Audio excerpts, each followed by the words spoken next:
Bonjour et bienvenue dans notre podcast. Aujourd'hui, avec Agathe, nous allons parler des nouveaux droits que les victimes ont sur les dommages causés par l'intelligence artificielle en Europe. C'est un enjeu majeur dans le monde où l'IA prend de plus en plus de place dans notre quotidien. Mais comment sommes-nous protégés face aux risques liés à l'intelligence artificielle ? C'est ce que nous allons explorer ensemble aujourd'hui. Le 1er août dernier, l'Union européenne a mis en œuvre le règlement sur l'intelligence artificielle, plus connu sous le nom d'AI Act. Cette législation a pour objectif de garantir un usage responsable de l'IA, notamment dans le domaine médical. Elle classe les systèmes en fonction de leur niveau de risque minime à haut risque. Plus près de nous, en octobre dernier, une directive sur la responsabilité des produits a été adoptée pour moderniser le cadre juridique, y compris les logiciels et l'IA. Prenons un exemple marquant.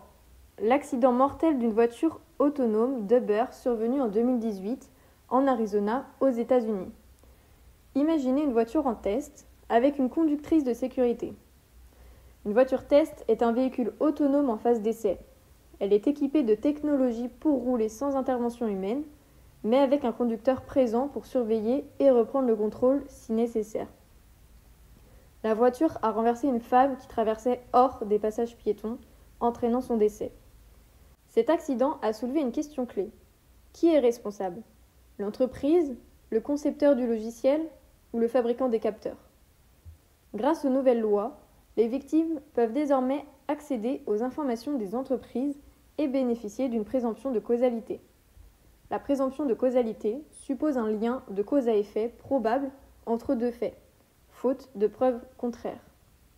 Le dépôt de plainte auprès de la justice est alors facilité. Des associations comme European Digital Rights se mobilisent. Ce collectif d'ONG et d'experts œuvre pour protéger les enfants dans leur usage du numérique. Ils militent pour préserver la confidentialité en ligne, garantir la sécurité et même repenser les droits numériques à l'échelle mondiale. Les nouvelles législations permettent aussi aux victimes de demander réparation pour des produits dangereux.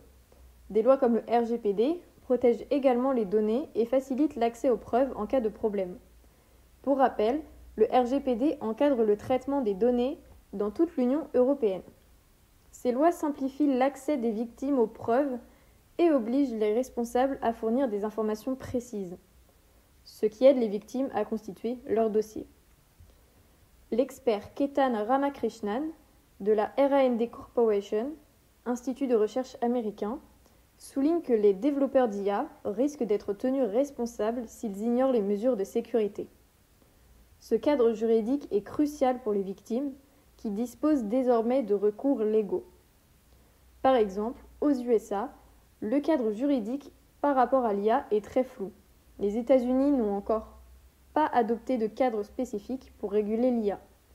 La responsabilité en cas de dommages causés par des technologies est régie par des lois déjà existantes qui ne sont donc pas adaptées aux problèmes que peut causer l'IA. Enfin, nous avons interviewé des passants. Utilisent-ils l'IA ? Ont-ils conscience des risques ou même encore des menaces ? Alors, est-ce que tu utilises l'IA ? Oui, quasiment tous les jours. Dans le cadre de l'école et sinon en dehors dès que j'ai une question qui ne nécessite pas trop d'utiliser Google. Ouais, j'utilise l'IA au quotidien pour des utilisations diverses. Typiquement, je lui indique ce que j'ai dans mon frigo et je lui demande de faire mes plats que je vais manger toute la semaine.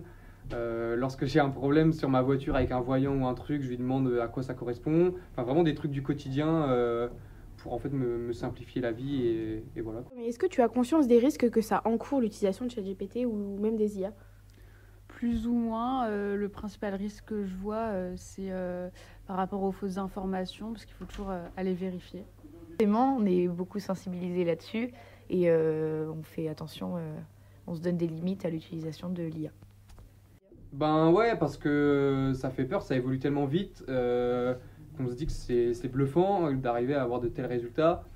Et on ne sait pas en fait si ce que je lui dis, comment est-ce qu'il pourra s'en resservir plus tard, etc. Donc ouais, on se rend compte qu'il peut y avoir des risques au quotidien, quoi. Donc, comme on a pu le voir, ces nouvelles lois témoignent de l'engagement de l'Europe à protéger les citoyens tout en soutenant l'innovation. À l'avenir, il sera intéressant d'observer comment l'Europe adaptera ses réglementations face aux évolutions rapides de l'IA. Des consultations sur les codes pratiques pour des modèles d'IA à l'usage général sont déjà envisagées. Merci d'avoir été avec nous aujourd'hui. Restez à l'écoute pour plus d'actualités sur l'intelligence artificielle et son impact sur notre quotidien. À bientôt!